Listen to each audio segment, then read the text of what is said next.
बहुत बहुत स्वागत है आप सभी का। मैं हूं आपके साथ निधि सिंह। विधान परिषद की खाद्य पदार्थ मिलावट और नकली दवाओं के प्रचलन से जनजीवन की स्वास्थ्य समस्याओं पर रोकथाम हेतु समिति की बैठक सर्किट हाउस में संपन्न हुई। समिति के 10 विधान परिषद सदस्य ने मंडलीय बैठक की। अयोध्या मंडल के 5 जिलों की अधिकारी मौजूद रहे। वहीं समिति के सभापति अरुण पाठक ने कहा कि नकली खाद्य पदार्थ पर रोक लगाने के लिए दिए गए निर्देश, नकली खाद्य पदार्थ व नकली दवाओं से लोग होते हैं बीमार, उनके स्वास्थ्य में होती है गिरावट। CSC, PSC में दवाओं का वितरण ठीक से हो, उन्हें दवाओं को डॉक्टर के लिखे जो सरकार द्वारा उपलब्ध कराई जा रही है। मिड डे मील या जहां खाद्य पदार्थों का वितरण होता है उनका मानक एक निश्चित हो। मेडिकल स्टोर में रजिस्टर मेंटेन हो जिसमें नशीली दवाओं का पूरा रिकॉर्ड हो। मंडल में एक मानक के अनुरूप ही खाद्य पदार्थ की बिक्री को हो और इसके लिए प्रभावी निर्देश दिए गए। बिना लाइसेंस के अस्पतालों को तत्काल बंद करने के निर्देश भी। सभी प्राइवेट अस्पतालों व नर्सिंग होम में बोर्ड लगने के निर्देश। लाइसेंस नंबर, आपको बताते चले कि नंबर, मालिकों का नाम, मोबाइल नंबर, किन बीमारियों का इलाज करते हैं और कितने बेड की संख्या है, सभी इंगित करना अनिवार्य हो। पूरे मंडल की बैठक थी और विधान परिषद की खाद्य पदार्थों में मिलावट और नकली दवा से जनजीवन में होने वाले जो प्रभाव हैं वो समिति की आज यहाँ पर बैठक थी। और पूरे मंडल में अमेठी, सुल्तानपुर, अम्बेडकर नगर, बाराबंकी, अयोध्या 5 जिलों की समीक्षा बैठक थी।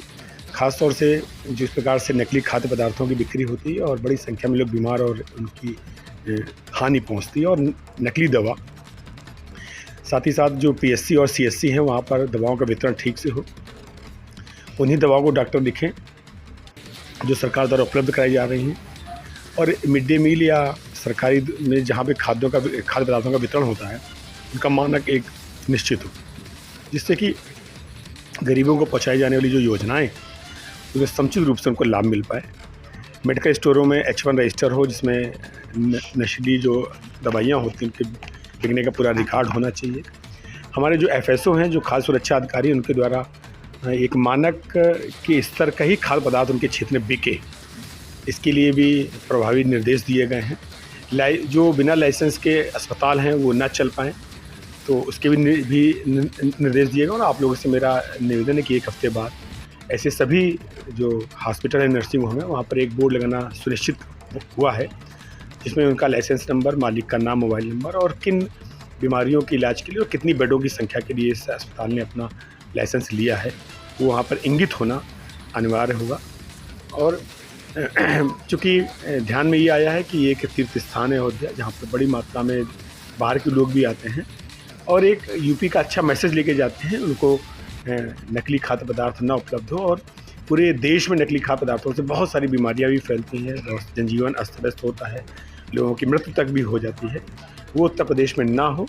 सरकार की मंशा के अनुरूप, केंद्र सरकार की मंशा के अनुरूप, जन आकांक्षाओं के अनुरूप, और अभी जो कि त्योहारों का सीजन भी आने वाला है, हमारे व्यापारी दुकानदारों का भी उत्पीड़न ना हो, उनको इस प्रकार से हैरेसमेंट ना हो, इसको भी सुनिश्चित किया गया। हाँ, मैं आपकी बात, हाँ आप पूछ रहे थे सर, मैं एक साथ जवाब दे देता हूँ कि जो सवाल आंशिक रूप से मैं सहमत हूँ। आज कड़े निर्देश दिए गए हैं कि आपकी जो सैंपल की स्थिति है वो लगभग दुगनी होगी, ज़्यादा होगी, क्योंकि एक मानक होता है, उस मानक के तहत 2 प्रकार के होते हैं। एक सर्विलांस सैंपल होता है और एक जो हमारा सचल जल से सैंपल होता है। आप देखेंगे कि 1 महीने में अयोध्या में खास तौर से लगातार बड़ी मात्रा में सैंपल लिए जाएंगे। और मिड डे मील के सैंपल के लिए भी कहा गया है, क्योंकि लगभग 1 लाख से 1.25 लाख बच्चों को जो भोजन उपलब्ध कराया जा रहा है वही मानक के अनुसार हो। मैं आपको बताना चाहूँगा कि इधर लगभग 30% स्कूलों में मानक के अनुसार जो खाद्य पदार्थ था उसमें कहीं ना कहीं थोड़ा सा आया है वेरिएशन, उसको ठीक करने के भी निर्देश दिए गए हैं। ये पीछे 20-25 वर्षों में, इन 6 वर्षों में इस प्रकार का अभियान खाद्य पदार्थ विभाग ने चलाया है, जिसमें बड़ी मात्रा में पदार्थों का स्टैंडर्ड अपग्रेड हुआ है। जो सबसे ज़्यादा मिलावट वो मसालों पर आ रही है, तो उनका जहाँ से सप्लाई है उस पर अटैक करने की ज़रूरत है। उस पर भी काम के लिए एक इनको दिया गया और जिलाधिकारी के निर्देशन में 21 अधिकारियों की स्टीयरिंग कमेटी जो साल में 3 बार बैठेगी, उसका एक कार्यवृत्त क्या होना चाहिए उस पर भी चर्चा हुई। तो देखा जाए जैसे जैसे आप अयोध्या आए हुए हैं राम की नगरी में, राम प्रतिष्ठा होनी यहाँ पर है, मोदी जी भी आ रहे हैं यहाँ पर, क्या लगता है आपको? नहीं, तो आस्था का केंद्र है, हमारी श्रद्धा का केंद्र है, संस्कार का केंद्र है। राम हमारे जीवन में है, रोम रोम में है, और उनका ये भव्य मंदिर मोदी और योगी जी की सरकार में बन रहा है। शायद ही मैं व्यक्तिगत रूप से मैंने जो सपना सोचा था उसको वो साकार होता देख रहा हूँ। मैं बधाई देना चाहता हूँ सरकार को भी, श्रद्धालुओं को भी, और उन सभी लोगों को जिन्होंने इस राम मंदिर के आंदोलन में, इस भव्य राम मंदिर बनने में अपना योगदान दिया। 2024 से चुनाव भी आने वाला है, तैयारी भी की जा रही है, तो उसको लेकर क्या कहेंगे आप? नहीं, उसका परिणाम घोषित है। पहले से ज़्यादा सीटें रहने वाली हैं संसद में। मोदी जी और पहले से अच्छे मतों के साथ, सीटों के साथ इसे दोबारा तीसरी बार अपनी सरकार बनाने वाले हैं। उसका परिणाम पहले से घोषित है। सर नाम क्या है?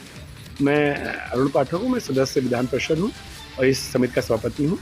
आदरणीय प्रज्ञा त्रिपाठी जी हैं जो सदस्य हैं, आदरणीय ऋषु जी हैं जो आदरणीय MLC भी हैं, आप के ही यहीं इसी क्षेत्र के हैं।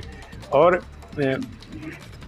इस उत्तर प्रदेश की जनता ने 2014 में, 2017 में, 2019 में, 2023 में और फिर 2022 में और फिर 2023 में अपना मत निश्चित कर लिया है कि उनको मोदी और योगी जी का स्वच्छ शासन चाहिए, प्रशासन चाहिए, देश का इस्तकबाल चाहिए, देश का एक विकास चाहिए, और इसमें कोई मतलब संदेह नहीं किसी प्रकार की। ये पॉलिसी मैटर है, पार्टी जो तय करेगी सरकार वैसा करेगी।